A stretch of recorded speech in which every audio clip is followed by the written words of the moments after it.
Hello, and welcome to episode 147, the final episode of the Player 3 podcast. We're on this couch in my living room, so we're all feeling relaxed and jazzed. I'm your host, Player 3 podcast. One could argue almost too relaxed. I'm your host, Luke Croft. Alongside me, he can fix you a nice, delicious glass of Pepsi and steal your daughter's heart. Ladies and gentlemen, it's Doug Martin. And sitting next to him, we have the always visually stunning and perpetually late Larry Hunt. Hello. Very confident, as usual. I like how you're mixing it up.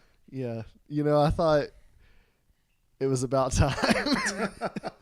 Well, 147 episodes, then you were like, I think it's time to change.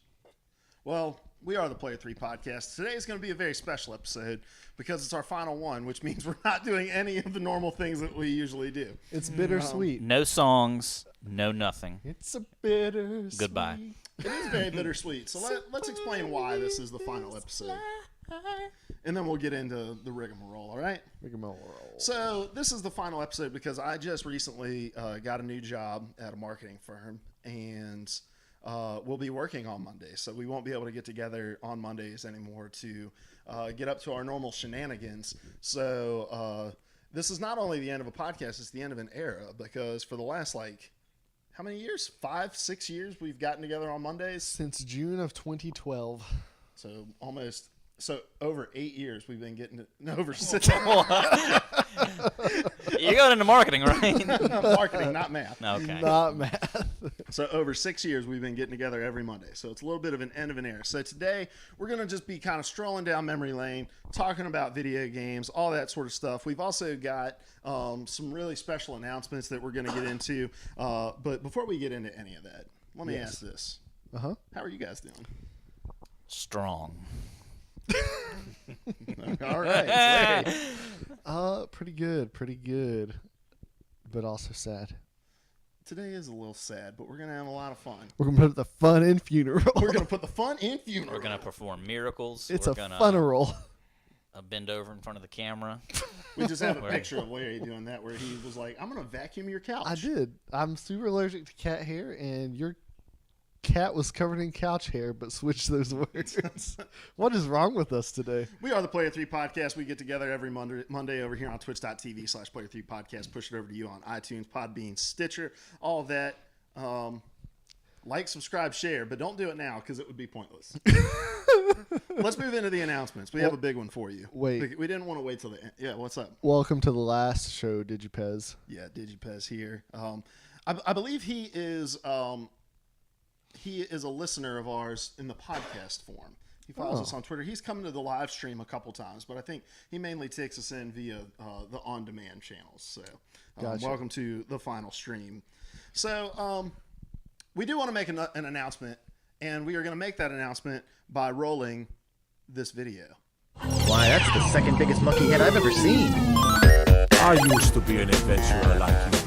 Then I took an arrow in the knee. The definition of insanity.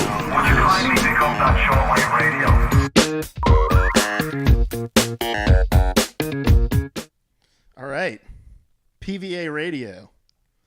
Coming at you starting next week. So we are we are sunsetting this podcast in order to start another podcast. PVA Radio. Now, let me explain to you a little bit about what PVA Radio is. What's up, Dimebag 315? Welcome to the chat. Welcome to the final show. The final episode. So, like I said, PVA Radio, it's going to start. I'm sorry. It's going to start next week. It's going to be you can find it right now on Stitcher and TuneIn. It should be on iTunes and Google by the end of today. If not, it'll be over there tomorrow. Go ahead and subscribe there. The little theme music that we've created is over there. You can subscribe and get the next episode. Those will probably be coming out every Tuesday. But here's what's different about PVA Radio. It will be hosted by 3 of us. It'll be hosted by me, by Larry, and by a guy who's contributed for a couple sites I've been on and been working with. His name is Cody Mellowklein. And then Seth will just come in as a fill-in. I didn't figure you'd want to come and record podcasts at 9 p.m. when you're back in school. So. Yeah, well, I've effectively been fired. They've had enough. We've had enough butt bucks. You will be called upon. Yeah, you probably don't want me on there anyway because I'll just be talking to my cat the whole time. It's true. If he's at his It's house, creepy. it's just fully distracted. You're like, why is he being so like affectionate toward his wife over the mic? And then you realize it's his cat, and it just gets weird. So to start off with, PVA Radio will only be on podcast services since our schedule is going to be kind of a little off and stuff. We can't necessarily commit to any kind of live streaming or pushing it over onto YouTube or anything. So to start off and just to kind of get our bearings, we're going to start with just the audio edition. So just make sure you go and subscribe on those channels. Just look for Player versus All. That's the name of my website, and PVA stands for Player versus All. It's Player versus All Radio. But we need your help because one of the things we love about the podcast is when people get in the chat and are talking to us, and I know we've got some stuff, and I'll let you get to that here in a minute. But we want to keep up some of that community interaction, and so what we want are listener questions for you guys to email us your questions that you want us to discuss while we are on the podcast. So in order to do that, you will email Luke, Luke, at playerversusall.com. Very simple. My first name, Luke, at playerversusall.com. Email your questions, and here's the cool thing.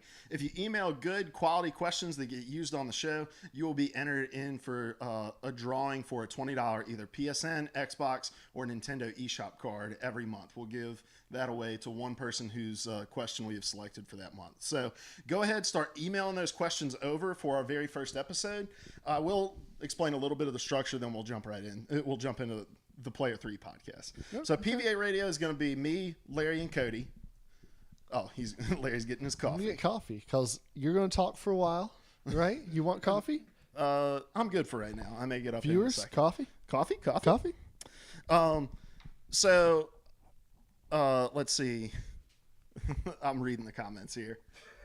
All right, so we'll get back to that in a second. But anyway, so what PVA Radio is going to be is rather than like going through a big rundown of all the news for the week, because there's tons of podcasts that do that already, we're going to pick the 3 biggest stories of the week that we have something really to say about, and we'll each bring that topic to the table and discuss it. So, and then so we're not going to do like the releases of the week. We're not going to do the segments that you know from the Player 3 podcast, but it's going to be more dedicated to just the 3 topics that we're really all about. And then at the end of the podcast, we'll get to the reader questions and discuss those as well. So we'll still talk to you about what we're playing, give you some of those reviews and that sort of stuff. So Player versus All Radio, PVA Radio.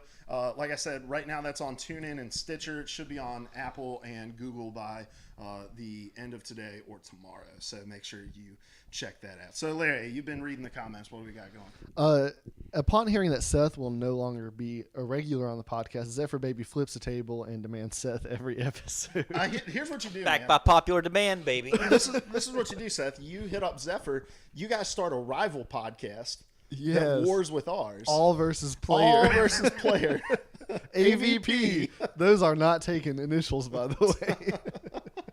I like it. Took me a minute to realize that was Alien versus Predator. Let's see. Digipez is so excited for us. Zephyr says, will it be mainly game-based, like P3P, or just in general news? Oh, I'm sorry. No, it's going to totally be games. Player versus All is a site I've kind of been working on quietly in the background, building up a little bit of content that I'm going to start focusing a little bit more on. I'm not sure you're serious about it, but I can't wait for you to prove yourself to me. This podcast is going to kind of go in conjunction with that site. So it's going to be totally games. And Zephyr says he has his mic, so he is on to do this podcast with you, this rival podcast. We laugh and talk and play on a weekly basis. You've already got a theme song. What's up? So yeah, email us your questions, Luke at playerversusall.com, and subscribe over there. But that's enough about PVA Radio. We'll mention that again at the end of the show. Let's get into this episode like we get into every episode with what have you been consuming, Larry? All right, so I've begun to foray back into Fortnite, and I still don't like Fortnite. And the main reason I don't like Fortnite is because I'm so bad at it. But I can't accept that I'm bad at something, So I'm gonna keep playing it till I'm not bad. So what are you bad at? Like the game in general? The or- building. I'm so bad at the building. I hate how reliant it is on the building, and yeah, I just want to shoot things. I'm so good at killing things, but there's so much more to Fortnite than killing. I'm pretty bad at the game in general. I usually just go and try to fulfill the challenges from the battle pass, and game over. Yeah. I like it. I enjoy it because I kind of tried to move away from PUBG for a while because I love PUBG, and it feels good to me. But then it also feels bad because it's broken. It's so It, broken. it runs better now, I think. I haven't experienced nearly as many crashes and things like that since the most recent update. I haven't either, but it's like worse on the dropping into a match end, the glitchiness at the beginning. Like, if I drop with anybody, I'm dead because they're going to get stuff before I do and kill me. Right. But Fortnite works, and it's kind of that same little. It's not as intense, I don't think, but where everything's so fast paced. I mean, it's just. I don't know. The fact that it works is the reason I'm playing it basically right now. Mad Brock says the first result for PVA Radio is Paralyzed Veterans of America. That's us. Hit that subscribe button. No, I enjoy Fortnite because it works. Like that's the big thing. Because I want to like PUBG, but every time we get in there, it's a mess of pop in and lag and all that sort of stuff. But I'm way better at Fortnite on Switch than I am at Xbox, and I don't know if that's because the player base is more experienced on Xbox, and so you're placed in a lot of games with people who are still learning it on Switch. Still don't have a victory royale because I suck at video games. Same, fam. But they have that playground mode, which I think they're taking out pretty soon because they're going to replace it with something else. But we need to just jump in there and try it out. Like, they've got friendly fire on, but it's like you can respawn, and we can practice, like, building. Like, we can say, hey, we're going to fight in this little area, and we practice building while we fight. So that may be worth our time to try to jump into and do. I've gotten a little better at it. I'm mostly just put up panic walls and like, oh, someone's shooting at me. You know, you can get shopping carts and build a large rink or ramp system, and just go to town, like flying, like rolling into the sky and stuff like that. So instead, maybe you should do something because that'll help you in the main game. Right. Well, I've also got the skin that I was after for the battle pass, which was the spray painter. So I'm ready for the next season. There's really not anything else in that battle pass skin wise that I'm really interested in. Yeah. Which you like the Omega skin, but that's so that's far that's away. the last, appropriately the last skin. Yeah. I like one of the first guys you get immediately with the eye patch because he reminds me of Snake Plissken from Escape from New York. Great 1997. New York is a walled prison. All right, what else you been playing? My wife, whom I love so very much, and who never remembers to download games with Games with Gold. I was so disappointed in myself. I forgot to download Streets of Rage before it was gone. But my wife downloaded it, so we've been playing Streets of Rage together, and it's so fun. That was such a funny night because she was like, she said something about Streets of Rage, and you were like, wait, you downloaded that? And she was like, yeah. And you got all excited, and then she was like, I'm just kidding. I didn't download it. She really did, though. But she really did, yeah. Yeah. She was just trying to disappoint you. And I forgot about the friendly fire in that game. Like, you can just knock the crap out of each other. Oh, yeah. That game is a marriage tester. Those 90s games didn't care about friendly fire and about your friendships or marriage, apparently. I've tried out the new Symmetra in Overwatch. You can only play her in quick play right now, but I love this character so much. I can't wait till she's in competitive. I'm going to tear teams apart with her. It's going to be magical. And then on the non-gaming side, I've been watching America's Got Talent, much to my disappointment in myself.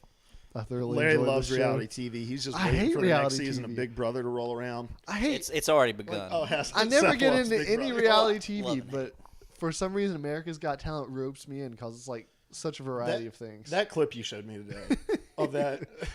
You got to show this to Seth when we're done, but explain it. There's a guy, he comes out, he's very serious that he has telekinesis, and then he proceeds to do things like pull a tissue out and the next tissue comes up immediately. He like lifts a trash can where you step on the pedal very dramatically with the music going, and he's just so deadpan serious the whole time. It's hilarious. They let him through and they talk about how funny he is, and he's like, this is not a comedy act. Like, 'Cause he's from completely Israel. serious. That's great. What else? Yeah, And- but- Those the Israelis last can't be one- funny, right? It is. Yeah, it is funny. He meant the accent I was attempting, which was not good. Oh, but it was sorry. better than Ben's British accent. That's true. David Tennant. David Tennant. And the last thing on my what have you been consuming is Ghosted. It's a show with the guy who played Ben Wyatt in Parks and Rec and the guy who played Daryl in The Office. And it's been an okay show, but It's canceled. Really? Yeah, it got canceled. Man! I was in the middle of saying with that last episode, Just they when finally hit their Just when stride. they found the stride, No joke. they get That last episode was so they funny. get their knees broken. It had a lot of moments in it, but You- I haven't caught up to where you are, Okay. but so many episodes I was just like, eh. Yeah. And then I just kept watching because Hulu just kept rolling on to the next one. I can't be mad. They really should have hit their stride like 10 episodes ago. So, well, man. Dime wants to know if we've tried PUBG. Well, first of all, he wants to know if there's going to be cussing on the new podcast. It's still a no. Larry's in ministry, and so we don't want to put anything out there that's over the top and can get him fired. So there will not be. But he also wants to know if you tried PUBG on mobile. I have not. I have not I've heard either. Fortnite's really good on mobile, and I think PUBG is actually pretty decent on mobile as well. That's what I've heard. Yeah, I had a lot of students who love to play Yeah. PUBG Mobile. And before that, what was the fake one? I don't know. I can't remember either.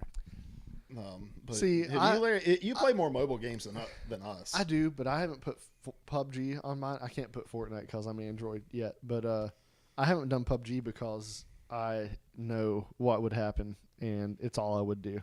So I can't install that. I'm sorry. All right, Seth, what have you been playing? Rules of Survival. That was consuming. the fake PUBG. Oh, okay. I have consumpted Fortnite Consumption. along with the rest of you, mainly on Switch. I love to just grab the Switch from the dock and just jam while Bridget's watching something on TV or doing something with the baby or whatever. I've been reading The Outsider by Stephen King. I think it's his latest book, but he comes out with like 4 a year. Yeah. It's pretty good.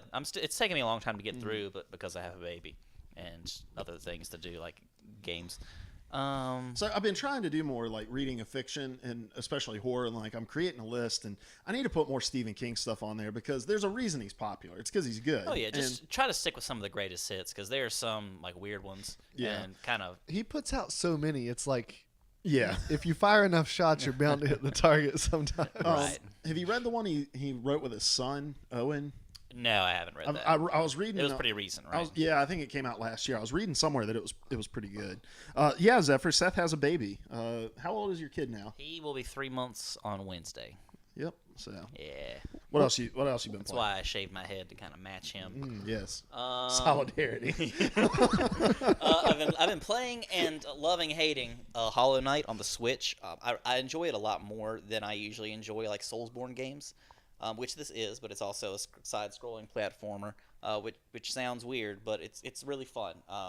And I feel good about the challenges that I come across and best. A lot of fun, and again, the fact that I'm about to just switch over to Switch as my primary console. Probably not. But I just love the idea of my Switch and being able to play things on there. Dude, And, Saturday when I was playing Fortnite and then you jumped into my party and we were just chatting and like I was playing handheld and I was watching a baseball game on TV, I was like, the Switch is so cool. That's the it's dream. so cool. And it's making me play things that I normally wouldn't play Hollow Knight if it came out on the PlayStation or on the Xbox or it was already out on PC, which I don't do anyway. But it's making me play things that I wouldn't normally play because they're accessible in a handheld format, and I love that. Otherwise, tried Heavy Rain. I'm pretty sure I'm just done with David Cage games. That's the nature of his games. It's either you love him or you hate him. Yeah, Like because he's just a little like heavy-handed in a lot of his storytelling. Not even that, but I have trouble. I played Beyond Two Souls, and I was like, this is fine. But I was really looking forward to Heavy Rain because the story's supposedly good and provocative and all that. And I jump in, and I play it through like the first section, chapter, whatever you want to call it. And I literally almost couldn't walk or couldn't move my character because you have to like hold in the right trigger to move and just like point the joystick in the direction in which you want to walk. And I just got really mixed up on that a lot of times, and I would end up like the camera would change as I'm walking down the stairs, and I would end up walking back the way I came without moving the joystick, and I don't know. And it just got to the point where I was like, I can't spend 10 plus hours playing this game where I just can't even move my character. Right? Just can't even. And then too, like, I love trophies, and the trophies are really confusing. Like, they're not. There are some for completion and whatever, but the majority of them are like, you should do this in this way and this way. Yeah, you got to like create save states for yourself. Yeah, some of that's fine, but when it's like almost everything, I want some reward. Yeah, and that's why I love the trophy pop or the achievement pop, whatever. But I don't know. I'll probably kind of chip away at it over a few months or something, but I went and bought the show today. I plan to consume that this evening if the rosters don't take 24 hours to download. No, they shouldn't. Okay. What else have I been doing? Yeah, Fallout 4 on there as well. Fallout 4. Yeah, I jumped back into that since it was back on Game Pass. It was either that or Elder Scrolls Online. I just don't feel like I can put any time or effort into Elder Scrolls Online and get what I want out of it. Nobody else is playing with me. I feel like there's a lot of in-game stuff that's probably difficult to do solo. And plus, it was like a 100 gigabyte save file, so that's a lot. It's a big chunk of change for my 500 gig hard drive. Right now on Amazon, they've got, I think they're Toshiba 1 terabyte externals for like $60. Yeah, I want to do that. I got a baby. It's either game or buy hard drives on which to put the games. Oh, that's true. For me at this point. That's a good point. So I jumped back into Fallout 4. I had finished the story, but there was a lot of extra stuff that I never did. I kind of just, I think, stormed through it so that I could get the max trade value. So I've been actually enjoying that a lot. Like, I've been going in trying to figure out the building system to build my communities up. Who did you join the first time you played through? I think I did the Institute. I think I did the Brotherhood. No. I did whoever fights the Brotherhood at the very end. The Railroad? Yeah. Okay. But yeah, I mean, I've just been enjoying it, and some of those side missions are so weird and wild, true to Bethesda nature. Mm-hmm. Having a blast, kind of just doing it like this thing I pick up occasionally here and there, and I've been playing a lot of other stuff, but those are the main things. That's the best part of my week. Yeah. So I've been playing the show as well. I bought it, and I'm glad I bought it for $25 or whatever I paid for it, because if I'd have paid $60 for it, I'd been upset. I'm so done with sports games in general of just the like, we're going to change one or two things, and you're lucky if it's in a mode you care about. Like, right. Not retro mode or something like that. Yeah, because, I mean, they added, like, the create a batting stance and all that bullcrap, but, like, when you're just playing the game, it feels exactly like MLB 17. Mm-hmm. But anyway, so also started Prey yesterday. I played for a couple hours of the beginning of that, and that game's really cool, man. Really? Like, what's it, like $15 right now on PlayStation? I bought the combo pack with Dishonored 2 for $25 during that big sale they've got going on, and I think that's going for another week and a half or something. Okay. So yeah, you can probably get the base game for like $13 or whatever, but that game is just like, it's just weird. And so like in the very beginning, bless you, in the very beginning, like you start off in this apartment and you fly to go get this testing done, and they're asking you to, like, they put you in this room and these scientists are saying, like, try to do this as fast as possible. Try to do this as fast as possible. Try to hide in this room, and there's just like a chair in there. And but the whole time you're doing it, like, you're not doing it right, and they're making fun of you. And I'm guessing it's because, like, at some point we're going to come back to this idea, and it's like mechanics you're supposed to know. Okay. Like, so mechanics that you'd use to do those things that they haven't taught you yet. Mm-hmm. But then, like, so it's this whole world about, like being in a simulated world and all this stuff. Like, so it's a little just... It's got that Bethesda quirkiness to it as far as the story goes. It seems like kind of heady sci-fi in a way from what you just said. Yeah, a little bit. And it's got a little bit of a like Dead Space feel to it. Oh yeah. As well. So I'm enjoying it. I'm going to play it a lot more. Let's see. Oh, Digi says, talking about sports, are you guys into the World Cup? I tried out, but they didn't let me.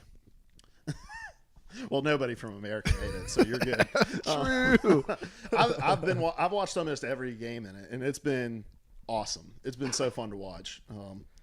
But the semi's coming up tomorrow. and finals I think on Sunday. So No matter how much I like a sport, I can't sit down and watch sports most of the time. except Overwatch League, what's up? That comes back on Wednesday. What's up? All right, and then let's see. I read this. I think it's more of a short story than a novel, but it's called The Strange Library by Haruki Murakami.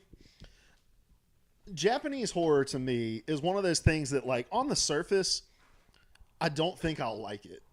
But then when I get into it and just the absurdity and like the over the top nature of most Japanese horror, I end up loving it. And so this short story is just about a kid who goes to check a couple books out from a library and ends up getting like pulled back into this labyrinth and basically he's kidnapped. Kind of like that Macaulay Culkin movie. Home Alone. No. The Page Master. Was that Macaulay Culkin? Yes. I can't say his name. Macaulay Culkin. He has a podcast now called Rabbit Ears. That dude's made the turnaround. Like he like, you remember those pictures? He was hard of on him, drugs like, for a while. Oh right? yeah, dude. Like it was clear he was either doing like heroin or a bunch of cocaine or something. But he's really pulled himself together, turned it around. Happy for him. And I've been watching Frasier. I don't know why, but I just jumped back into it, and it's that like goes down smooth sitcom. Oh yeah, it's like a comedy. cool drink of water. And Bridget hates it. Like I've been going back. I've watched the whole thing through previously, and I've gone back since you mentioned it. It kind of gave me the Frasier fever, and it's just smart comedy. I think. I mean, she hates it because I think she just likes to watch stuff and kind of have it in the background and catch a joke and laugh. But so much of Frasier is this witty, like punny, punny humor, and it's not just fart jokes and absurdity, basically. I don't know. There's just this huge wit to it that I love about that show. I don't see it in many other things. It's funny. I feel like each scene kind of has that, and I'm not saying there's a similar type of humor to like, and It's Always Sunny or Arrested Development, but where like somehow over the course of an entire scene, this thing unfolds to like loop back to the beginning of it, and it's all like self-referential, and I really appreciate that. There's just a lot of play, especially like plays on words that kind of like build up over time, and they culminate in this one joke that ends the scene. Definitely. Yeah. Digipez says he whispers, "It's coming home," which means that England's going to win the World Cup. I hope that they get eliminated because apparently they've got this song, all right, that they've taken September by Earth, Wind, and Fire, and they've changed the words to it. And they go, "OEO, England are in Russia. OEO, drinking all your vodka. OEO, and we're going all the way," or something like that, which is fine, all right? But they legit sing it all 90 minutes of the soccer game. From the start to the finish, they just 1, 2, 3, 4, and then all the way through. It's so annoying. It's as bad as the Vuvuzela. So for that reason and that reason alone, I am rooting against England because I do not want to hear that all 90 minutes of the final match. Let's get those blokes But out it's- of Rooskies. It's still a better cover of September than Taylor Swift did, though. Oh my gosh, the 28th night of. Why do you have to change the day? All right, let's move on to the releases of the week. Releases of the week. Clap, clap. Oh, so we did have songs. Yeah, dude, you made that up on I mean, the fly. you can say whatever you want. I'm not going to listen to you. I just didn't know we planned to do the songs today. You're not my dad. All right. Yet. Releasing this week, Octopath Traveler for the Nintendo Switch, and I am just stupidly tempted by this game. And I know same, I know fam. I'm going to get it, and I know I'm going to buy it, and I know I'm going to play 5 hours of it, and then I'm never going to touch it again. But I just have this hope. I have this hope that I get it, and it's like I want to get into other genres of games, and for some reason, JRPG is one of those things I'd love to get into. I just can't. I think for me, it's the fact that it's on the Switch. It's only on the Switch, right? Yeah, Switch exclusive. It's a Square JRPG. Supposedly, it's its spiritual precursor is Final Fantasy VI, right? Yeah. But apparently, according to some, it's really not anything like Final Fantasy VI, other than being that 16-bit RPG thing. It just looks so good to be what it is. Like it just looks shiny and neat and beautiful. Now, am I a JRPG fan? Really? No, haven't played one since middle school. But it just looks really tempting. But the more I read about it too, we talked about it last week, just you and I think a little bit, where it seemed from what I've heard, it's a JRPG for JRPG lovers in a lot of ways. Yeah. Doesn't really tell you a lot of what to do. There's a big difficulty spike. There's like systems on systems on systems. Systems on systems on systems. But still, it is for the Switch, and it looks really pretty. Zephyr says, me and Seth will be taking the clap clap songs for our radio show. Zephyr and Seth, clapping on clapping. and Digipez says, I just love the way everyone gets so united. I understand. I used to live in a united country myself. Oh, no. And just so you know, party foul. Just so you know, Larry's never moved out of the country. Also releasing Captain Toad Treasure Tracker. Next. All right, then we have some great masterpieces. Let me list these off for you. Chicken Assassin Reloaded, Extreme Boulder Dash Erosion Edition, Holy Potatoes, A Weapon Shop, Super Destronaut DX. All Switch titles, right? I have no idea. Well, here's the thing. One of these is not a real game. I made it up. Which one is it? The weapon shop one. Holy Potatoes. No, it is Extreme Boulder Dash Erosion Edition. Holy Potatoes, A Weapon Shop is an actual game, and it's got 3 punctuation marks in it: a question mark, an exclamation point, and then another exclamation point at the end. So if anyone wants to pick those up and do a review for next week's episode of the Player 3 podcast, we'll include that. That's a joke, because this is the final show. So those are your releases of the week. Clap clap. Let's move on to topics. Yeah, we've got some topics for you. Seth, Talk to me. lay it on me.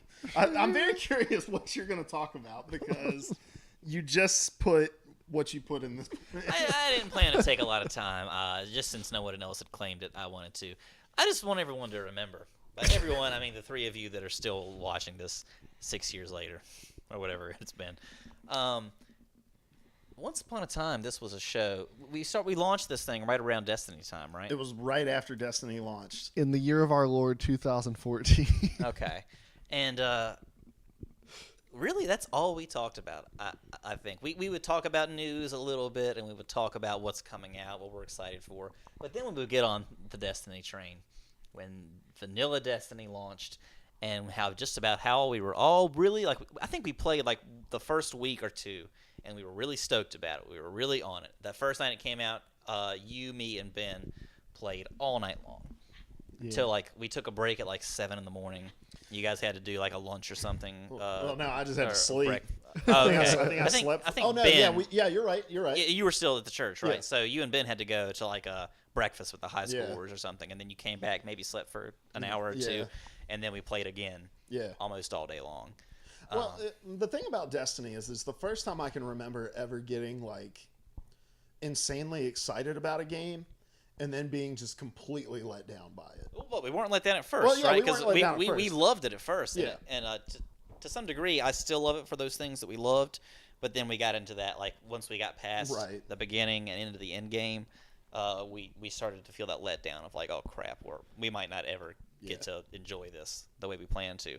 But and as a result, it quickly turned into, we spent about probably like 15 weeks talking about all the disappointing news and, like, the things that Bungie would say that disappointed us, and every episode almost we talk about it. And I think we've gotten a little more polished since then. Yeah. Oh yeah. Oh yeah. Oh, right. Yeah. There's a little bit more form and format and structure. We talk about a little bit more diverse topics. A little bit more, yeah. Here's the thing about Destiny. They promised something just unbelievable before the time when they were launching. As the new systems were coming out, that's when we started on this podcast. We were looking forward to this great promise of a game. And then it was so much less than what they promised. But at the end of the day, it was still such a groundbreaking game. Well, it's completely and totally altered the way that we play games. I think it's the zeitgeist of this console generation. Oh, yeah. At the very least. Oh, yeah. Like, it is.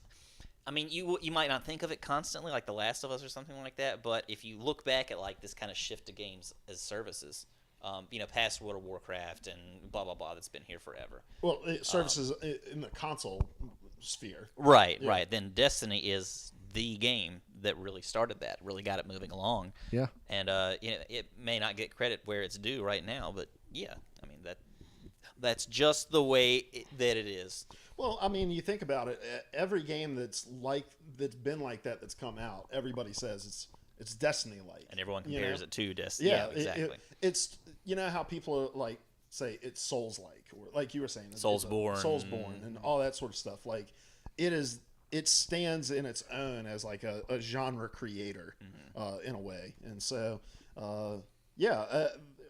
it's interesting because I was so disappointed from after we got through the story stuff, and you get past just the idea that it was to that day. Probably the cleanest shooting mechanics of any game. The Crucible was really fun, but then just the grind and everything, and like just the failure to deliver on promises, like Larry was saying, like that was the big thing. But it was really the first time that I felt like, man, I've got a lot to say about a video game. And boy, did we. I think I've still got the first episode of the podcast somewhere. Nice. I need to try to dig that out. How long were we audio before we moved on to video? I think we started streaming probably around like episode 30, maybe a little before that. I distinctly remember when the Order 1886 came out. Is around when we switched to doing the Twitch stuff. Yep. Because we had that long conversation about value in video games and stuff like that, but. And if you're joining us for the first time, this is our final episode. So you've tuned into the episode of the sitcom where it's just nonstop flashbacks. So yeah, and basically all the topics and discussion we're going to have is about the podcast and not about video games. So it's about video games within the context of the podcast. So yeah. All right, but so welcome to our cheerful goodbye. I do remember that, Seth. I remember it fondly.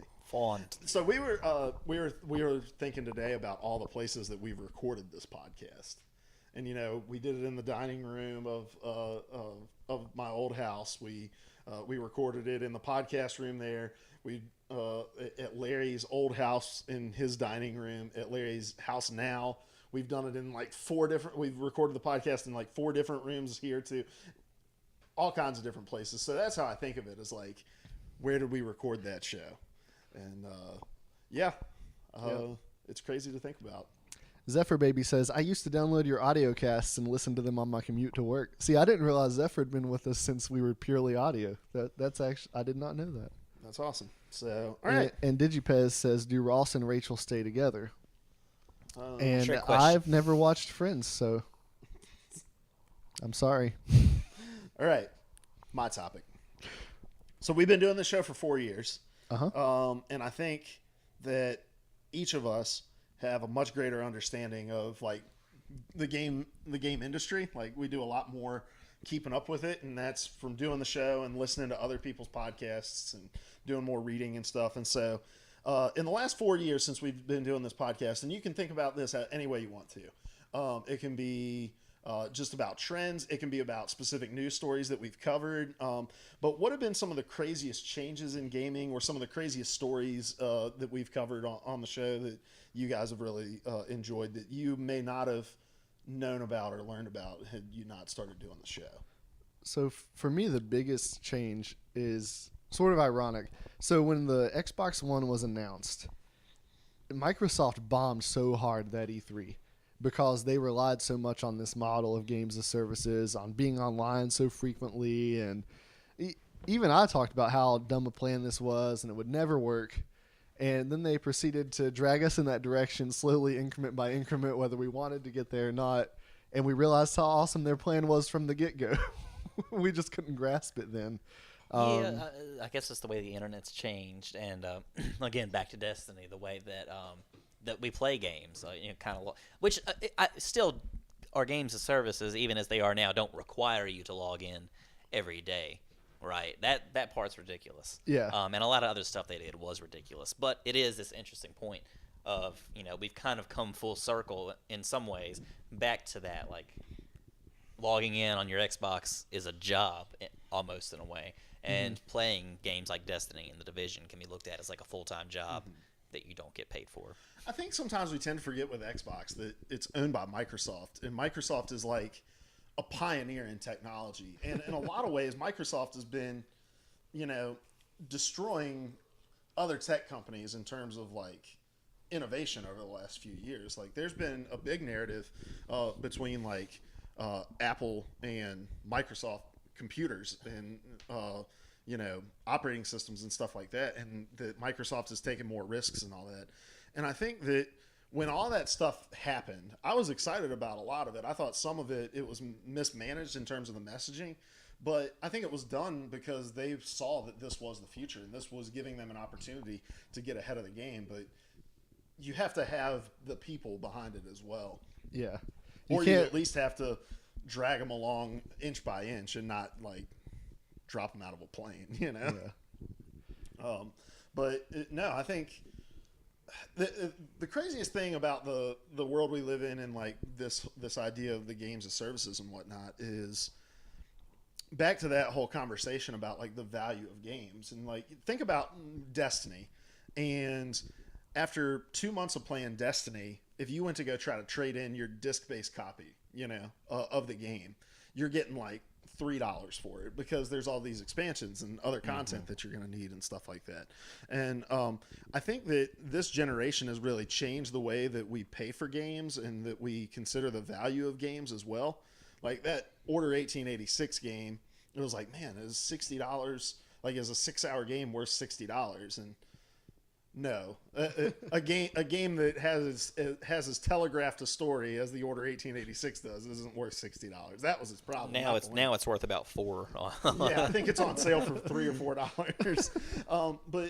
But yeah, no, there's been all these like just the way that we perceive the value of the games that we play. And a game like Fortnite is free. We paid $10 for the battle pass, and which gives you just like a carrot to chase while you're playing it, but you can pay absolutely nothing and enjoy this game for hours and hours and hours and hours on end. But you can pay $60 for the Order 1886, play it for 6 hours, and be left underwhelmed by the story. Like just the way that we see games and we value them is completely changed. I mean, like even back on the PS3 and Xbox 360, like each of us, like we all played the crap out of Halo or whatever, like or Call of Duty. But we didn't have that feeling, I think, like we do with a Destiny or the Division or even Overwatch, where you're getting on and you're constant. There's always something to do, Yeah. So what else?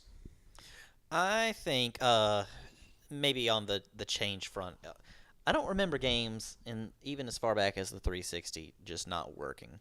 Yeah. And further back from there, games on the 64 and blah blah blah. Unless it was just like a faulty cartridge or something to that effect.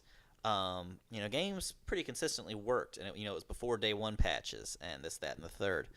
That phase for about a year or so, where like everything came out and just ran like a slow turd coming out. After eating a lot of cheese. Depends on if you're lactose Weren't you intolerant. just talking about how Frasier's awesome because it doesn't rely on fart and poop humor? You're welcome. Irony. Back to go. Frasier. That's it. A lot of irony there. Yeah, I just remember going through this phase, and it's the reason that we stopped pre-ordering games for the most part. I think we've kind of gotten a little more lax on that to some degree. It just depends. I know I have. But I remember getting Assassin's Creed Unity, from Ubiquitous Software, from Ubisoft, one of the most hugest gaming developers out there. Most hugest gaming developer. Yeah. Yep, that's it. Back to comedy. There was like a side effect of that made me really sad. I loved midnight releases. I loved one of those. Yeah. It was kind of like a little miniature party of all the fans of that game, and like sure some weird crap happened and sometimes junk went off the rails, but in general it was like a fun experience. But now it's like a little party at midnight. Yeah. And now who wants to go wait at midnight for a game that might work, and even if it does, you're going to wait 4 hours to install it. Right. So sorry, but that changed when I was at GameStop. A lot of times they don't do midnight releases. You'll get like an email from the publisher saying, hey, you can start selling this game at 8 o'clock or at 9 o'clock. Right. And that's why, because they know they're going to have to get in, they're going to have to install, they're going to have to download the patch, blah, blah, blah. Mm-hmm. And, but yeah, I think the PS4 launch was the last midnight release. No, did we go to? We went We to went Destiny's. to Destiny's. That was the last. That Well, was the last midnight. I went to Shadow. Oh, I went to a couple of them. I think I went for Assassin's Creed Unity, which again, back to the problem, ran like a slow turd after the cheese. Frame rate issues, just horrible experience. And then I think I went for Shadow of War just because I pre-ordered it like the night that it came out, and I didn't want to go home and come back the next day back into town and get it. So that was just a matter of convenience of getting the game. I can't remember the game. The last midnight release I went to, I was with you guys, and that drunk guy came through asking everybody if they That was loved America. Destiny. That was Destiny. That was Destiny. Do you love America? Like he was gonna beat you down if you didn't love America. Oh, that was the dude that was like, "Are you ready for a war?" Yeah, he was talking about how they were coming for us. Yeah. And Not whoever they tonight. were, I don't know. I think it was ISIS. I haven't No, seen I him think since then. that was before ISIS. Yeah, ISIS. Yeah, the wasn't- world's changed, yeah. man. Okay. The world changed fast. But yeah, and as sorry, go ahead. Well, I was just gonna say, Zyger says, as a Pacific kid, I love midnight releases because for us it was 9 p.m. instead of midnight. Also, welcome to the stream, Zyger, for the last time. For the last time until the next time. Well, that's a new show. But yeah, I mean, I've gotten to the point where I don't even really buy games at release anymore because I know that in a few months it's probably going to be a very different experience and it's going to run a lot smoother. And you're going to get it for half off. And on a- yeah, on a basically, flash sale. and a lot of times now, especially with EA titles and whatever else, unless it's a sports game, within a month or two, it's probably going to be $20 off or half off, like he says. Why? Just for the convenience of being able to play it at launch, for the experience and the enjoyment. Why jump ahead and play it the day that it comes out and have to download all the updates and you log on to play that first night and you just got that disappointment, especially at the beginning when we didn't realize how. I guess we hadn't had it that bad before, and then we start getting the games and you go to pop it in as soon as you get home, 12:30, whatever time it is, and then you got to wait an hour and a half before you play it, depending on your internet speed. I remember the last Halo midnight release I went to, once you can finally go through there, you roll in, you grab your game, then everyone's like peeling out of the parking lot. I did like 60 or 70 through Collinsville to get back to my house. Which Halo was that? Praying to God there were no cops because it's a Halo 35. Must have been, yeah. I was either living on Ford or Seminole at the time. So, Because Halo 4 was when you met Seth. oh For yeah. better or for worse. When he stole your kill by hitting you with. Well, look, by it hitting wasn't you the with a kill still so much as splattering me in the process. Brownie. All right. For all you audio listeners, Brownie. I am going to miss the chat when we're not doing this live anymore. It's going to be the biggest thing that I miss because of these weird things that the audio listeners don't get to see that we just can't read. Yes, I guess we yes, could yes. read that one, but Zyger put a little sad face about this being our last episode. But we are starting a new podcast called Player vs. All Radio that launches next week. So check that out and listen to the beginning of this episode or stay tuned to the end when we recap all that. All right. I was going to say something else about the way that we consume games that has changed. Oh, I've also gotten more like in tune with obviously like the news and stuff, but the way that publishers handle things or developers handle things. And that's like informed my buying habits as well. Like I think about No Man's Sky when No Man's Sky launched and like there were all these problems and Hello Games was like so open and friendly and accessible and transparent before. And then when crap hit the fan, they completely walled off and stopped communicating with their people, and I was like, well, I don't want this game, and then requested a refund for it because it wasn't so. Look, I played games and bought games that have had problems. I played Unity right at the beginning of Unity, but no, I've become more sensitive to the way like these companies handle their customers. I think about Pokemon Go, and back when it was like people were buying the Pokeballs and like the game would glitch and they'd lose Pokeballs that they had purchased, and like Niantic was just like, oh, it's a problem. Yeah. We have no solution. We're not going to rectify it. We're not going to give you money back. There's no way to prove you didn't just throw 6 balls and lose out. And I stopped playing that game. And then conversely, I think about a game like The Witcher that I never would have played back before we started doing this podcast, but we saw CD Projekt Red come out and say, we're going to be releasing all this cosmetic DLC for free. And it was like, I got that game and I loved it. And so just being in tune and like finding out I like more genres than just playing Madden and NBA every year. The Witcher was one of my favorite experiences because I felt like the day I bought that game, it was just like a Christmas present. I never played any Witcher games before. I had never read the books. But I bought the game again because of the kind of consumer-friendly policies that CD Projekt Red had. And then I opened the box. There was a thank you note. There were stickers. There was a nice map included with it. Wasn't there like a copy of the soundtrack or something like that with it too, or access to the soundtrack? I think it was a download code to the soundtrack. Yeah, I mean, it was just like you bought this game and then all of a sudden you got all this extra crap. That was pretty cool to have. Yeah, I've still got those Witcher stickers somewhere. And the map. And that game did a number on changing the industry. Just where a lot of companies were losing goodwill, they really built it up, and a lot of companies wound up following their example. Not quite as generously as CD Projekt Red, but they did make a change in how companies were giving their content out to fans. Absolutely. All right, Larry. Let's talk about your topic. My topic is so when we started this podcast, I did not believe you were going to take this seriously. Still don't.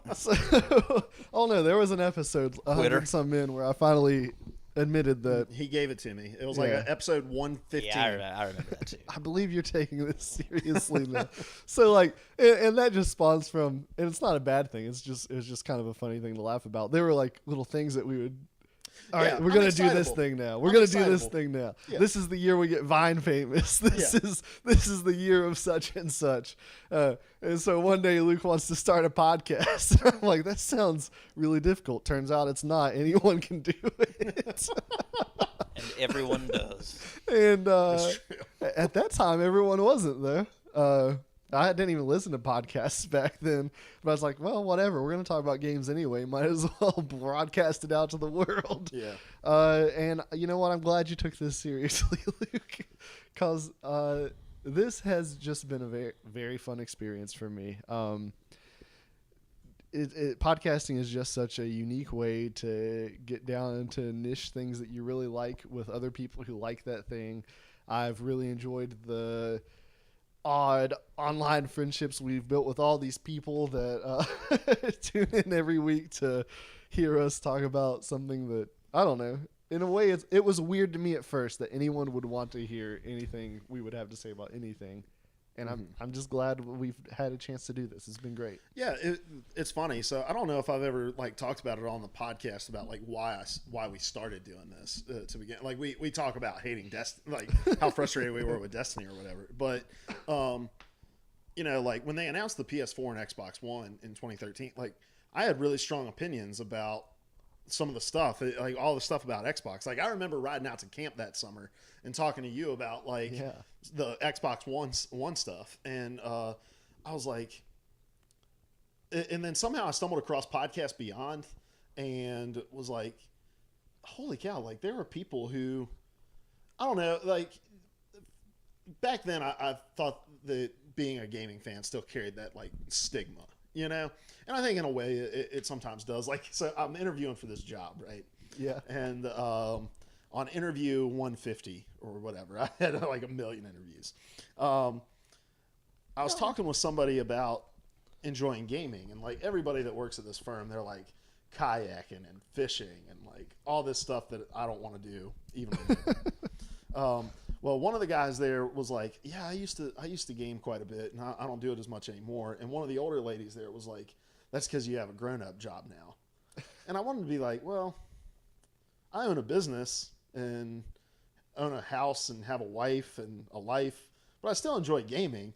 And so, but like that stigma was kind of more forward in my mind back in 2013 when like all this news about the Xbox and all that came out. But then when I started listening to Podcast Beyond, I was like, man, there are people who like genuinely this is their interest, and they have the same discussions as we have in that car, you know? Yeah. And I started thinking, like, what is a way that we can take this thing that we all love doing, and I don't know, we're all about traditions and getting together, and, you know, we've got our Mondays. We used to do horror movie Mondays. Yeah.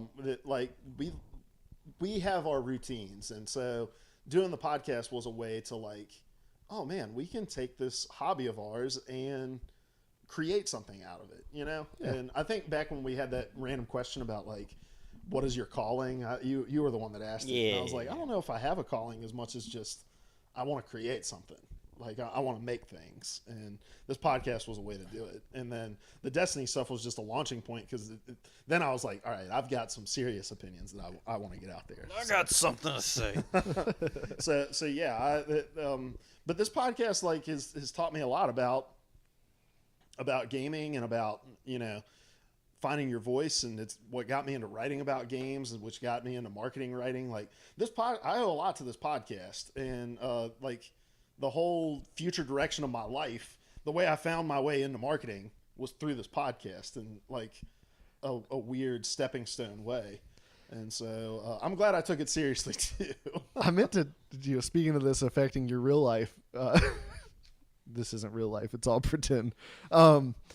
I meant to tack this onto the last question. I forgot. How has this podcast, what was the question? How has it changed? Change the way you look at stuff, and how gaming has changed. Yeah. And It has actually affected my capacity to understand economics as a whole. Like, having to pay attention to this specific market of gaming has increased my ability to understand other financial markets, which is good, because that's like a weak point. I serve as on a board of directors for a nonprofit. That sounds fancier than what it actually is. Don't worry, but I have to, like, help make financial decisions for this institution. I've always felt like that was like a weak point for me, and this has actually made me more adequate at that. You get what I'm saying? Yeah. No, it's like forced us to learn about things that I don't think we would have ever learned about before.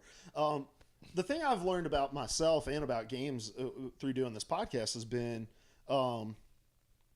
I am so interested in, like, the industry side of everything. Like, I love playing the games and all that sort of stuff, but like the whole, like, VR discussion and, like, the strategy that PlayStation has behind that, which I'm not even sure if they have one anymore.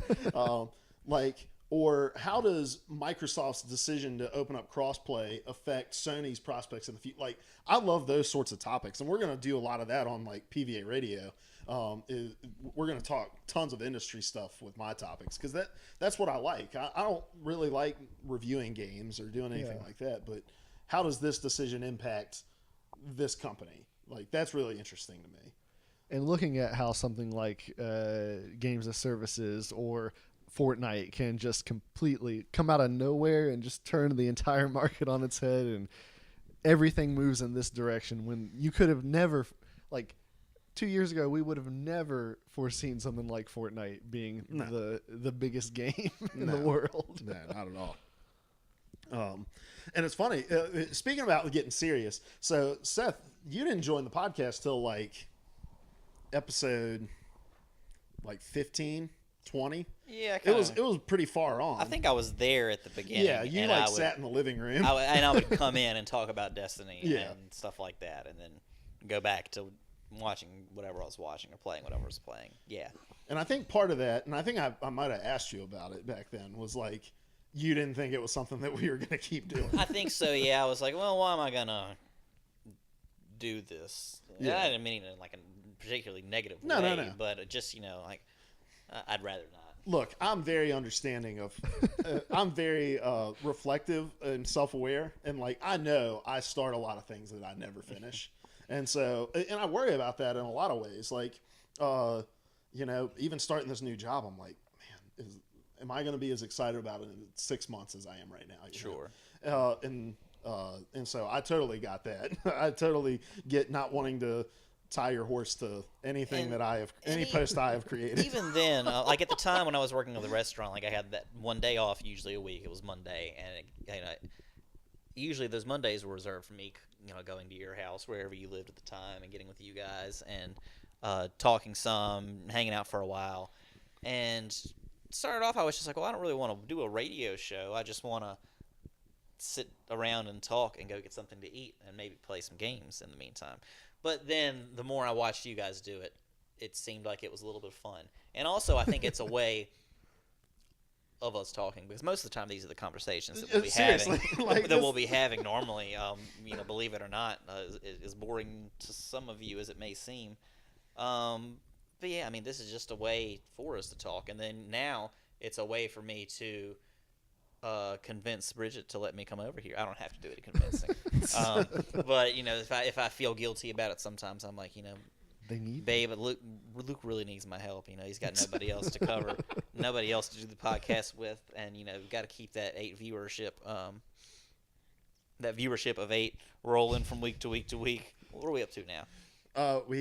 We're at 10 right now. Hey, hey, and while you're over here deprecating, we have a very big audio listener base too. I know. That's just my joke. Yeah, but yeah, I mean, it's no, it's an excuse to get together and hang out. Right. And it's oddly enough added purpose to the Mondays where we get together. And look, we still go out and eat and do the rounds and do all that sort of stuff. So after the show every week we'll go get dinner, and then we do what's called the rounds, which is just we go to Marshall's, GameStop, and Walmart every week because we're creatures of habit. So but no, I'm glad I took this seriously too. All right, Larry, let's move on. Can I read Zyger real quick? Yeah, I meant to do that. Go ahead. Zyger said, yo, shout out to economics, though. And he says, I remember when Fortnite was in development hell and Epic was like, yeah, we are basically starting the game again to make it right. Who knew? Well, here's the thing. And when that was in development hell and they released it, it still wasn't Fortnite Battle Royale. It was that Save the World. And then I think they made Battle Royale in 2 months. Something like that. And correct me if I'm wrong. It was like 2 or 3 months that they made this thing, and then had to shut down other development because it became more than they could handle. Yeah, it's insane, man. In playing it, I get it. I understand. It's such a rewarding thing, and it's like it took me a while to figure out how the achievement, the challenge system worked. I thought you got one little tick for each challenge, but some are worth 5, some are worth 10. And so it's constantly that thing of I only need 2 more kills to get this 10 this achievement that's 10 thing achievement, so I'll play one more game. And it's got that old feeling like we used to have playing Halo or playing Call of Duty or whatever, where it's all right, just one more. All right, let's move on to everybody's favorite segment, the very final random question of the week for the month for this week. I hate that song, but I'll miss it. All right. This question is for us and for our viewers. Yes, viewers, please weigh in on this because I am really curious about what you're going to have to say. What are some of your favorite P3P memories? This is episode 147, 147 episodes. That's not counting special editions or gaming live streams or anything like that. 147. That's not counting 3 Topic Thursday when we used to do that. Yeah. What are some of your favorite P3P memories? Let's go round robin style, starting with Larry. All right. So for me, a lot of my favorite memories go back to just recurring jokes that were often self-referential. You could tune in at episode 80 and it's a joke we've been making every week, and it's not funny to you because you have no idea where it started. But so we were talking about GTA Online. But before, as it was coming out, right? Yeah. I think GTA Online had happened. I think it was the heists that were coming out. Okay. Yeah. Picture this. You set your coffee on the dash. So we were talking about how boring it would be to be the getaway driver. Yeah. And then all the time we'd start something off. So you set your coffee on the dash. This is also when Seth revealed to us that his upbringing was filled with prostitutes. So awkward. I still don't know what was happening that day. Let's see.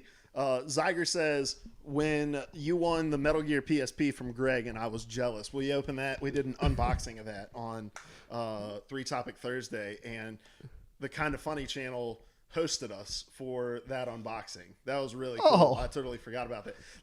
And you can still, it's on our YouTube. You can go back and watch how nervous I was during this unboxing. Because your heroes were watching. Our viewer numbers jumped up to 400 or something like that when he started hosting us, and my heart was like. So you're doing that Ricky Bobby thing, your hand rises up. My hands knew exactly what to do. They were everywhere. I was so nervous. But yeah, that was really, really cool. Zyger says you winning the PSP brought me here, so I guess it wasn't too bad. Well, I'm glad I won it then, because it's cool to have Zyger in our chat. All right, Seth, and I'll read some more from the chat as well. Well, what's your first one? I'd like to tell you, or remind you, rather, of a tale of love gained and love lost. This is the most formative relationship that Seth has ever had. Of all and he time, has had probably. And he has had a child with another woman since. Romeo and Juliet, Tristan and Isolde. It was a tale of a young woman named Leanna Wallace. Leanna Wallace. Was that her name? I couldn't remember. I think her so. last That name. was her. That was her Twitch tag. name or whatever. I'm sure it was a 12-year-old dude, but yeah. I was thinking more like 50, but Or that. there was a young woman who came into the stream one day, and You're 40, a young woman. she stayed for I don't know, 5 or 6 shows. And we would, she would write into the chat. She was really involved, and Particularly, she was just obsessed with Seth. for some reason, yeah, how can you blame her? she would say things about I don't remember what she would say exactly, but Dear Leanna's father, Seth stole your daughter's heart. something, yeah, basically. And Ben wrote a song on the fly. Leanna, Seth loves you like a burning flame of sun. And one day she disappeared. I don't know where she went. Never to be heard from She again. thought the love was unrequited, I guess so. and so she just stopped tuning in. She was supposedly from England. Maybe. Maybe. Who knows? I'm pretty sure she was probably a hairy old man. Yeah, most of them. Zyger says, "Oh, that's my alt." Oops. Well, it's good to know that love hasn't been completely lost. He's still here. And he's giving you his real name. The catfishing is over. So I think one of my favorite memories is this is kind of the recurring joke thing. All the milkshake bets we've made in over 4 years, no one has bought anyone a milkshake. That's not There true. was one, the first one maybe. Did Several times. One year, I got paid back every milkshake I was owed, Really? except for Dizzy, wherever you are. Diz ran off. Diz ran off to Indiana to avoid his debts. Yep. What a strategy. I like to think that sometime, decades from now, you'll be at your house chilling with your grandchildren. Yeah. And you'll get a piece of mail from Diz, and it'll just be a $5 at that time $15 Sonic gift card to buy one milkshake. Better than I that. thought you were gonna say just a soggy cup full of melted goo I think better than that, that used to be a milkshake. if you bear with me, is We've been bearing with you for 147 episodes. you're welcome. You're at home. You're 40-some years old. You put your coffee on the table. Put your coffee on the dash. Why is there a dash in my house? Who knows? It's the future. Oh. The kids are running around and playing. You're trying to watch the game, whatever game that is, on your television. Overwatch League. Your wife's baking brownies in the kitchen, and all of a sudden you hear the doorbell ring, and you're like, "Well, I'm not expecting company. What is this? Some kind of future encyclopedia salesman coming around?" Because Has there been an encyclopedia? fashion is cyclical. It was happened in the past. It'll happen again in the There you future. go. And you go to answer the door, and there's no one there. But you look down, and on the doormat sits a milkshake, sweating in the summer heat. Curdling in the And summer. somehow, after 20 years of not having the milkshake and not thinking about the milkshake, you just know, and you find comfort. A single tear rolls down my cheek. Something to that degree, yeah. Zyger says, plot twist, in the future, he becomes lactose intolerant and can't drink the milkshake. Zephyr says his favorite memory was when Diz was revealed, because Diz was an off-camera guy because he just kind of kept up with the chat back when we would have 20 to 30 people in the stream. He'd keep up with the chat for us. And then we finally revealed him. I think it was during an after party lounge where butt bucks are a currency. Which is my second favorite memory, is how uncomfortable the word butt bucks did and continues to make Larry. For those of you unaware, butt bucks was a cryptocurrency. Absolutely. Before was not. cryptocurrency. And I don't even remember how it got started. We It had was like during the after party lounge. Yeah, and yeah, I think yeah. one day You'd always weigh in with this. Welcome to the after party. that was the lead in. Yeah. to the Player 3 Podcast After Party Lounge where butt bucks. I was like, what are butt bucks? Oh, I said it. I said I'd never say it. Too Here we late. are, the last episode. I said it. So yeah, that's my second. What's your second? My second and I guess last one is spring days at the old house. So your house there by the church. It was something about when we finally had the podcast room, in your office or whatever Yeah. it was. I just remember one day in particular. I think it was around the Anna time, where maybe that's part of the reason too. That spring fling, summer love. Spring 11, baby. We both blossomed and wilted together quickly. But yeah, it was. I just remember it was like the perfect temperature outside. I remember doing the show and just looking outside at one point, and it was just gorgeous outdoors. And the light was, shining through those little windows at the time. It wasn't a full window in the office, right? They were like the ones that are over the sink over there. Were So, they? Yeah, they were. Okay, but just kind of looking out and being like, dang, that's a good day, and it was. I do miss the old around the dining room table at my old house Yeah. because there were all the windows, there was all that natural light, and it was a lot more rough around. I mean, we're still really rough around the edges, but we were still figuring ourselves out, and so yeah, I'm with you there. All right, Larry, what was your First, hold on. I don't want to lose some of these. Yeah. Mad Brock, way up there, said some of his favorite memories are the after show candy extravaganza. Is that when we asked what what our is the- favorite candy was? Yes, and Ben had. that was the first time Lauren ever came on the podcast because we had to bring her on to sort through the just barrage of stupid categories that Ben had made for the podcast. You've got your chocolate candies. You've got your chocolate covered with nuts. You've got. It was. I wasn't even there. I've only heard about it, and it stresses me out. And he says the time he came on the show and we played Pandemic, Mad Brock made a guest appearance. And then we've got a question for you, Seth, when you get back. So, all right, what's your next one? I'll throw on here, since we talked about Diz started off camera. We had an off camera personality named Gary. So Gary was just a disembodied voice that any of us could summon up and yell at any given time to support a point or say whatever we wanted to say. Really, that's right, Larry.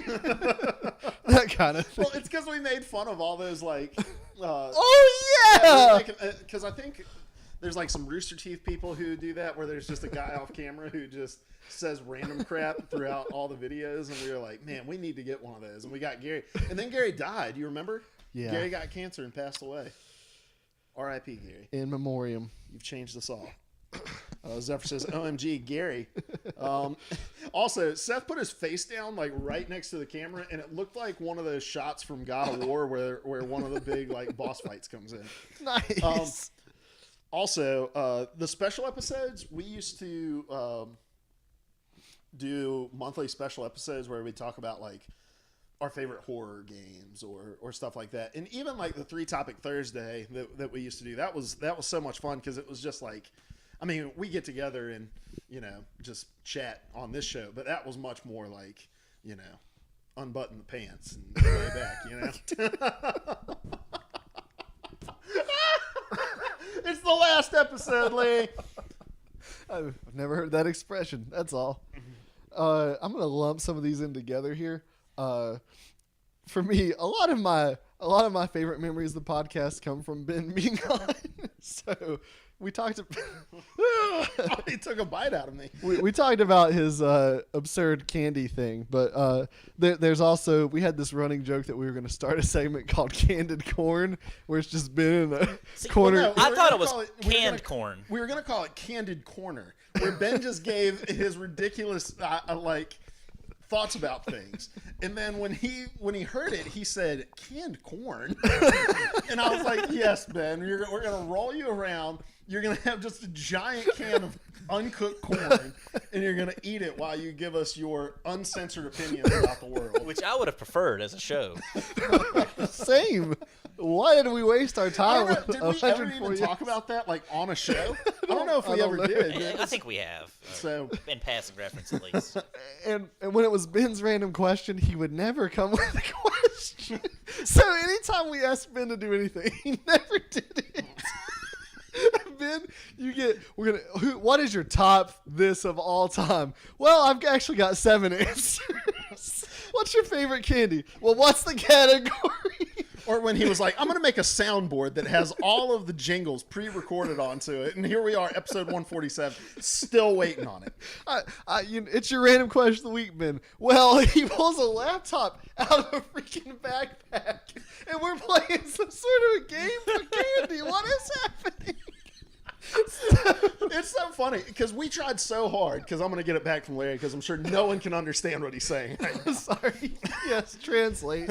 So back in the day, I used to get on Ben all the time because I'm like, Ben, you don't ever read the show notes before we do this show. Because we would get to something that's answered in the first paragraph of an article that's linked. And I'm like, I'd always be like, Ben, you've got to read the show notes. Because he'd be like, really? So every week it was Ben's random question of the week. He would spend all of 45 seconds looking at the show notes. Then he would spend 4 hours working on a PowerPoint presentation for some game about, is this a Pokemon or created or contrived? Yeah, it was created or contrived, which is the same thing. I know, right? Oh, I do miss I just love the it. randomness. Ben's presence on this show was terrifying to me because sometimes he would say stuff politicians are like, that's not reflective of who I am. That's Ben. He's all the time saying stuff, and none of it means anything. But there were times we'd have to pull him aside after the show and be like, Ben, that was super offensive. You can't say stuff like that. We had to edit stuff out of episodes that he said. but his I miss him being on here every week because all that was terrifying. It really brought some of the funniest moments of the show. Yeah, he really. I don't even know how to describe the impact he had when he was on. Zephyr says one of the best streams you have done was when you played Bloodborne for the first time. It was just a chilled stream, but you involved everyone who was watching too. And I remember that. That was fun. I took a day off work to play Bloodborne. Yeah, I remember that. I think I came by that day. Yeah, I think so too. And that's been the most fun part about doing all the live streaming and stuff, has been getting the community involved. And we try to talk to everybody who comes into the chat, and even those who don't deserve it. And look, we'll still do live streaming, and Larry's been wanting to start streaming Skyrim and all that sort of stuff, and we'll probably just still do that here on the Player 3 podcast channel, because no point in starting from scratch with that. Yeah. And plus we're so close to being an affiliate. All we need is a little bit more viewership, and we'll be an affiliate. So we'll keep it rolling on the Player 3 podcast channel for that stuff, and I'm going to try to stream a little bit more too. So, all right. Speaking of stream, the 12-hour live stream that we did, that was so cool. All that flooding in Texas, and I think it was Empty Vials, who is now Salty as Chuck, lost a ton of stuff. I think he lost his whole house in that flood. And, we were just talking to him, and I started talking to Larry. I was like, I really want to do something for this guy. What if we did a stream where we let people donate money to the cause? And I reached out to him. I was like, hey, we want to do this for you. That was a blast, man. Getting it, I had done a 12-hour stream before, but it was just me. I think Seth came over for a little bit of it. I think so. But that wasn't that fun. But getting us all together, and we got to play, I think you played a little Mirror's Edge, and we mixed it up. We had the Mario Maker thing where we were playing people's random worlds, and if you died, the person next to you got to punch you as hard as they could. Yeah, I got punched several times because I suck at video games. You shaved your beard for a certain dollar amount donation. Yeah, and I think we ended up raising $1,300 that day, which was really cool. Wow. But the best part about that was when we did the Mario Kart, where the winner of each race got to choose an ingredient to put in a milkshake that the overall loser would have to drink at the end. And Larry got this milkshake that had sriracha, Sardines. Sardines, all kinds of different Some stuff in it. chips. He took one sip of it and vomited. I didn't even sip it. It touched my tongue, and I just puked straight into the trash can. It was so horrible. There was like soda in there too. That's what got me. Like the soda sriracha sardine combo. Like, Don't we still owe people a 12-hour stream? yes, Oops. Well, we can still do that at some that's point. true. So. That's true. All right, Larry. What else? Hold on. You had a question to ask me, didn't you? Oh, yeah. Is that beyond past relevance? No, now? you're good. DigiPez and Zephyr want to know. They've got a lot of butt bucks left over, and they want to know what they can turn those in for. I don't want to promise anything. Well, I feel like you and Zephyr should really bring the butt bucks over onto your show. Well, no. I'd like you to have them, to have my debts. So you just come over to Alien versus Predator podcast or whatever show, it is, not our show. and Predator versus Alien There we podcast. Sorry, and you just when they develop their Patreon page and this, that, and the other, you just offer them the butt bucks, Right. For continued viewer allowance. Right. You don't have to pay anything to be able to watch the show or listen to the show. I'm No, sure. it's free. It's totally free. But you can turn in those butt bucks for VIP status on the shows. All right, Larry, what's your last one? I've got two more on my Okay, list. go ahead and throw them both out there. My favorite moment in all of our podcasts, I think I've referenced it many times, is an early episode. I think it was audio only. It's called Larry Bleeds Out. Well, that's what we named the episode. So I was eating a sucker. You always have this. There's an owl over there. You still have the owl. He's always full of candy. The candy has gotten really terrible in recent years as you've gotten healthier. But I was eating a sucker one day, and the sucker had this air bubble in it. And when the air bubble dissolved, there was this jagged hole in the sucker. And as I pulled it out of my mouth, it took a chunk of the roof of my mouth with it. And I just began to bleed very badly. Like, it was like 20 minutes and my mouth was still pouring blood. I had to just get up and leave. It's true. Well, and I think your mouth heals very, very slowly. But the blood was His mouth or watery, the mouth in just general? Mouth in general. Okay. But it was so watery, and he kept just jamming paper towels into his mouth to try to stop it. And he was he finally legit was like, I gotta go home, guys. I was trying to keep podcasting, but with your mouth jammed full of paper towels and the bleeding not stopping, it was concerning. Let's see, what do we got here? A single butt gets you 2 minutes phone-in time on AVP. So on you guys' show, Okay. turn in the butt box. You can call into the show for 2 minutes. And my last one was just, as I said earlier, my favorite component of this podcast is I love doing it live. Luke will attest to this. Anytime we've had to do the show not live, I'm always disappointed because my favorite thing is interacting with all you people who wander in here. And so I just wanted to say that some of you've been here for a long time, and I've appreciated you. So Zephyr Baby, Milky, Empty Vial / Salty as Chuck, a guy that we call Micropones, even though that's not his name, Mad Brock, Zyger, Digipez, and my friends Nathan and Andrew. I've appreciated you guys coming back week after week. Even though we didn't have a huge viewing, we had a loyal viewing. And I've appreciated getting to know you guys and talking with you week after week. And I'm sure there are lurkers that I don't know about. We've got a lot of audio listeners that will never know who they are. And I'm sure that anytime you list people, you forget people. But thank you all. You've made this a lot more fun than it would have been if it was just us talking to nobody. Yeah. All right. Well, I want to close this out, and then I'm going to cover the stuff we talked about at the very beginning. And Digi says he's been watching on YouTube since the dining room table days, which is just crazy, man. Like, for 4 years, we've picked up people along the way who just stuck with us, and that's really cool. So we appreciate you guys. But I wanted to point out just how long 4 years has been. And so in 4 years, Larry has had 2 kids. He's taken a new ministry position at a church that he loves. He's moved house twice. He moved an hour away, yet he still manages to come to my house like 95% of the time. I wanted to go back and look at exactly how many of the 147 episodes you've been on. I would imagine it's around 120. You've been on almost all the podcasts that we've done. Yeah. And then you relearned how to drive a stick shift. It's true. You've just done all sorts of stuff. And Seth, you quit your job working at the restaurant. Hell yeah. Oh. You had a fleeting romance with Leanna Wallace, and then found a woman to move in with and have a child with. You became a dad. You started a new career teaching English. You bought a Yeti cooler. There's all kinds of life. The best of my few accomplishments. Yes. You got a cat as well.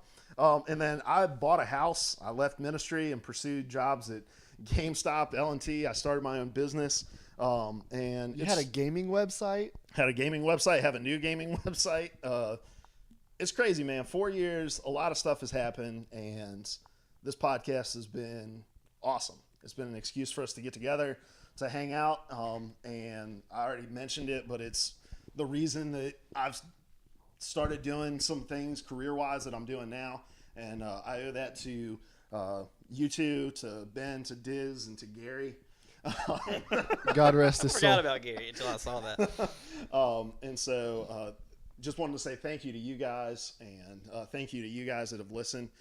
So we're going to wrap this up here for our very last time. I do want to remind you, PVA Radio, Player versus All Radio. We have the theme song up on podcast services now. If you are on Stitcher and TuneIn, I know for a fact it'll be there. And then anything that those feed into. And then Apple Podcast and Google, that should be on either later today or sometime tomorrow.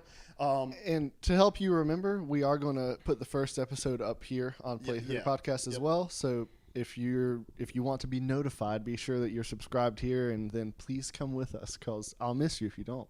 Yeah, and once you subscribe wherever you're going to subscribe to the new show, please leave us a review. That's huge in the very beginning as well. Yes. But as we've stated multiple times, the community is the thing that we love the most about doing this show. We want to carry that over. We're not going to be able to do live streaming just because of scheduling stuff. We're having to figure out how to remotely do the podcast. And so we want you to email questions in. You can email gaming questions to luke@playerversusall.com, PLAYERVSALL.com. That's going to be in the description of the podcast as well. If your question is good and gets selected to be on the podcast, you're entered into a drawing to win a $20 PSN, Xbox, or Nintendo eShop card that month. We just put everybody's name into a hat, and then the last podcast of the month, we shake it up, pull out a name, and then we'll send you that code. So send in those questions. You can start doing that now for next week's episode. But that's enough about the other show. Let's end out this show. Let's go around the circle. Who are you? Final words. I'm Larry. You can find me on Twitter at LayerHuntsZombies, and my final word is defenestrate. It means to throw someone or something out of a window. Is that what you meant? Yep. Cool. I'm Seth. You can find me. Not that any of you have. I think the only person that I've added or that is on my friends list is Zephyr, and I think I had to add him because he added you and Ben. But you can find me on PSN at Buttzors. That's BUTTZORZ, Buttzors. On Xbox Live at Dongzors, DONGZORZ, Dongzors. That's a monopoly on the whole lower body thing, if you hadn't picked that up already. And then I've got the Switch, but I honestly don't know how you can find me on there. I think you just have to find where Seth lives and get near his Nintendo Switch, and then it'll automatically add him. We'll pick it up, yeah. We'll put his address up at the end along with his phone number. I am Luke Croft. You can find me on Twitter at TK from Antioch. We're the Player 3 Podcast for the final time. Thanking you over here on twitch.tv/Player3Podcast. Keep following the channel. We're going to do live streams over here. Larry's going to start playing some Skyrim. I'm going to stream some more Overwatch and stuff like that. So definitely don't unfollow us, but we're not going to be coming at you on Mondays anymore. But thank you guys for the last 4 years. This has been great. We are the Player 3 Podcast. And now we were the Player 3 Podcast. Player 3 Podcast! On P3P. Oh, yeah. Hold on. Before we go, Seth's actual telephone number, if you want it, is 276 738